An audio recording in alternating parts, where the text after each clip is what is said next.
Donald Trump outside the courthouse, as he's been every single morning. It's like the left doesn't get it, right? They thought that they were going to stop him from campaigning, which they did to a certain extent. And yet he's out there every single day with a very big podium. And he's speaking about this injustice as he did again on this final day as we got ready to hear the closing arguments. Take a listen. Well, thank you very much, everybody.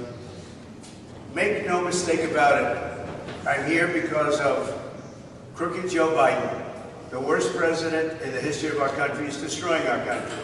This country is being destroyed rapidly, not slowly, rapidly. On the borders, on energy, on inflation, on everything you can name. Afghanistan removal, everything about what he's done. He's destroying our country. And he's also destroying it with weaponization. And this is purely his weaponization. See who's in the courtroom. You go, just see who's in the courtroom. You'll see. And you'll see where they come from. And if you report it accurately, a lot of people are going to be very upset. But this is all election hunting, election interfering. It's going after Joe Biden's political opponent because he can't do it himself. And they're helping out. And we have a judge who's highly conflicted. He happens to be corrupt. It's the worst confliction. It's the worst that anybody's seen. Nobody's ever seen anything like it. Guess he decided that he would ignore that gag order when he went after Judge Merchan there. Look, Donald Trump is making a good point when it comes to the election interference. I'll give him that because you know what? This is election interference.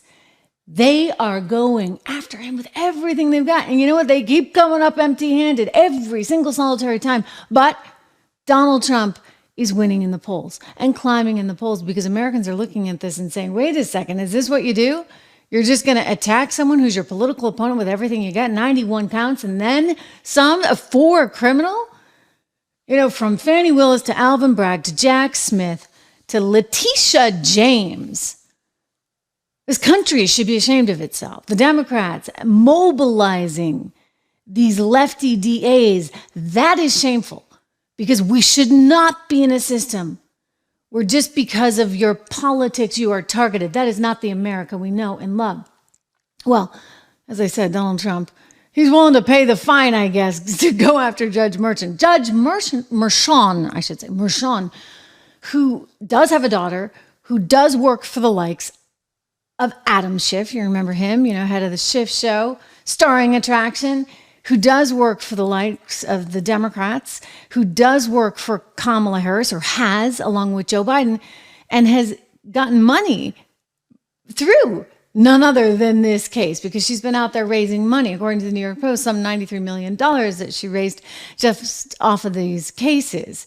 So there is a conflict, and it's the reason why, if you ask me, the obvious thing was for the judge to recuse himself. I mean, she's welcome to have that job, and she should, but he should have just recused himself. He didn't have to take this case. He did.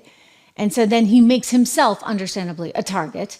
And Donald Trump is quite willing to ignore the gag order and go after him. Listen to him here again this morning, doubling down on Juan Merchan. Mark Levin, same thing. The Bragg case is about lawfare run amok against a former president running again for president. It also represents the greatest effort to interfere with and steal an election. Donald Trump did nothing wrong. There's nothing wrong. This is everybody saying it. Except we have a judge who's corrupt. We have a judge who's conflicted. You know what the conflict is. So do I, but I can't say it because I'm under a gag order, which is another unconstitutional thing. You ever hear of a president, leading candidate, leading Biden, leading everybody, and have a gag order? I'm not allowed to speak. It's a first. No president has not been allowed to speak.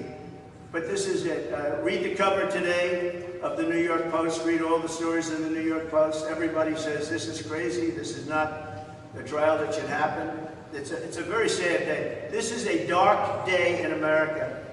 We have a rigged court case that should have never been brought. And it should have been brought in another jurisdiction. As you know, we asked for that, and the judge never allows us anything. And just to end, we had an election expert who was going to say everything was perfect. Where the FEC did nothing, it was fine. And we had a lot of other people. I could give you a list of 40 people that would say the exact same thing as these people said. So thank you all very much. We'll see how it goes. This is a very dangerous day for America. It's a very sad day. Thank you. Again, making the point he just did that the FEC, the Federal Elections Committee, actually said there was nothing wrong here. So how do you have a case exactly, right? How do you have a case if the FEC, and believe me, if they could, they would, right? If they're not even saying there's anything wrong. Effectively, they're getting him on some record-keeping issues, 34 counts of somehow an election interference scheme motivated by these falsification of business records that they're alleging.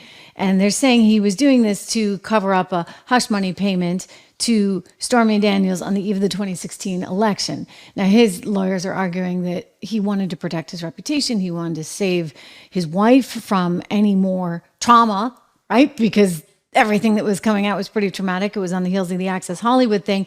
And so he just wanted this little thing to go away. On top of that, you got Michael Cohen as the star witness, who's not exactly who you'd want, right? I'm just saying, I mean, the guy admitted, that was explosive last week, admitted on the stand that he had stolen tens of thousands of dollars from the Trump organization. I mean, really, Alan Bragg, this is your star witness? It is.